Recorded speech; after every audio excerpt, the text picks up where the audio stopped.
ওম অখণ্ড সংহিতা বা অখণ্ড মণ্ডলেশ্বর শ্রী শ্রী স্বামী স্বরূপানন্দ পরমহংসদেবের উপদেশ বাণী একাদশ খণ্ড। পূজা করো আমার হৃদয়ের নিধিকে।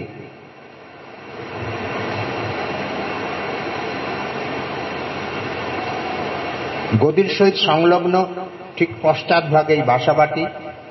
সায়ংকালে একটি মহিলা ও কয়েকটি কন্যা আসিয়া পুষ্প বিল্বপত্রা দিয়া শ্রী শ্রী বামুনির পূজা করিলেন এবং ধূপ ধুনা দিয়ে আরতি করিলেন। শ্রী শ্রী বামুনি বললেন, আমাকে পূজা করে কি হবে মা? পূজা করো তোমার আমার হৃদয় নিধিকে। যাকে পূজা করে দীর্ঘ রজনীর হবে অবসান, যাকে অর্চনা করে শত শত খণ্ডে ছিন্ন বিচ্ছিন্ন দেব দেহগুলি জোড়া লাগবে, মৃত দেহগুলি বেঁচে উঠবে।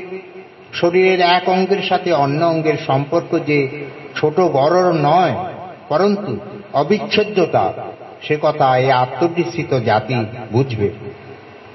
মহিলারা কতগুলি বুঝিলেন কিনা বোঝা গেল না, তাহারা বরং আরো অধিক পরিমাণে ঘটা করিয়া পূজা শুরু করিলেন। আজিকে হোক খণ্ড অনুপর মানো মিলিত হো।